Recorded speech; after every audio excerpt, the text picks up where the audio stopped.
Yo, this Spider Low for G-Unit, the most easty on the west side, and I'm fucking with Vlad the Butcher. Put your ear to the motherfucking speaker.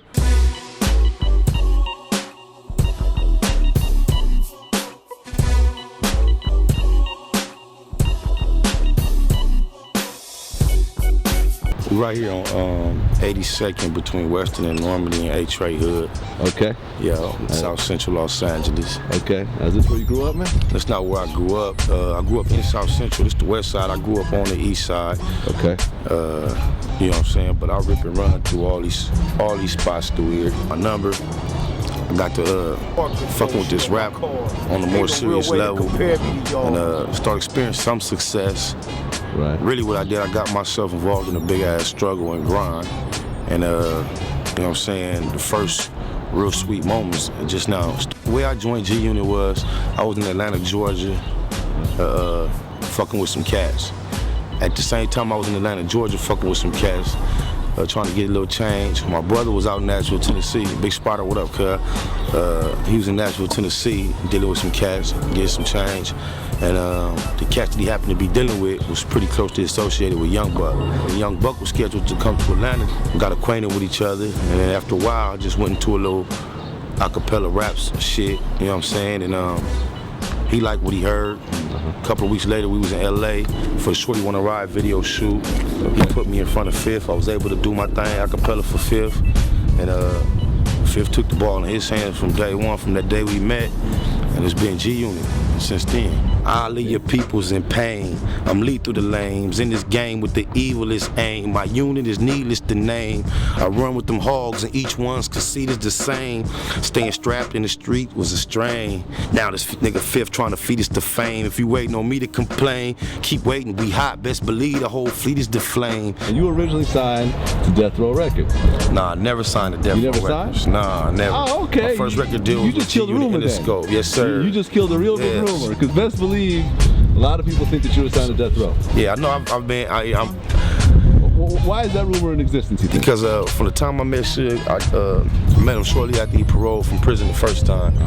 And I was introduced to him as somebody trying to get in the gang. I bust 16 bars for him. He told me we gonna do it. It's a done deal. He placed me on his website as a Death Row artist. I even wore a Death Row chain, to be honest with you. It was given to me. Okay. They ended up in the pawn shop and lost though, but yeah, I never officially signed to Death Row. I was presented like 5, 6 different contracts, recording and publishing contracts. Never signed any of them. But I want to tell whoever was starting them rumors with that whole shit, keep my name out your mouth with that whole shit. You know Suge ain't running around saying no whole ass shit like that, so whoever it is trying to stir something up, stop that whole shit. I ain't never signed to nobody, boy. I know that.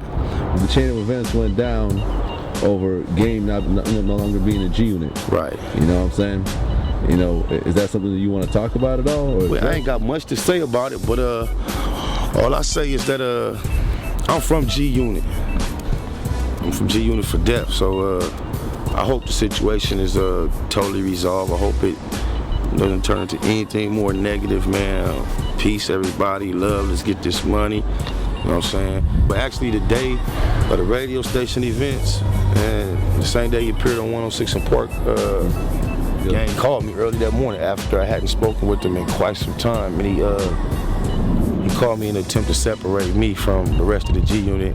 But I ride die with 50 Cent, you know what I'm saying? I really I ain't got too much more to say. Like, I wish Gang the best, man. There's a situation where Young Buck got his chain stolen. How did that go down? Like that whole chain snatching situation? Like, where exactly was it and everything? You know, they was in Chicago. My nigga Buck was in the hotel room. His little homie had put the chain on and went to the club. While they was going to get in the club, for whatever reason they changed their mind about going to get in the club, they turned right back around and stopped the valet from parking the car. Somebody ran up behind the homie. Oh, so Buck wasn't wearing it? No, Buck wasn't wearing it. Buck wasn't even present. His chain? It was belonged to him. Okay, but his man was wearing it? Exactly. Just so happened I met Buck the very next day. He came to Atlanta, and We chopped it up about the chain for a few times. And I just jumped on the phone and contacted a few people. Stirred up a lot of like activity behind that chain. Behind my few phone calls, a whole lot of other phone calls was made. Right. We got a whole lot of feedback about that chain. And a lot of people who probably would have gave a fuck less about the chain showed some interest. That's my little involvement in the chain. I really didn't have nothing to do with it. They're looking at you, okay, as far as a thorough dude. Yeah, you know what I mean? yeah, that's kind of like, it was good. It was a good introduction. Yeah. I want to give a shout out to the whole unit though. All my unit of G's, Buck, Banks, Yayo, Fifth, Olivia. It's our time. We're gonna keep shining, keep getting it. Vlad the Butcher, my nigga, stay cutting it up, man. Don't stop. They can't take it no way. It's your world, boy.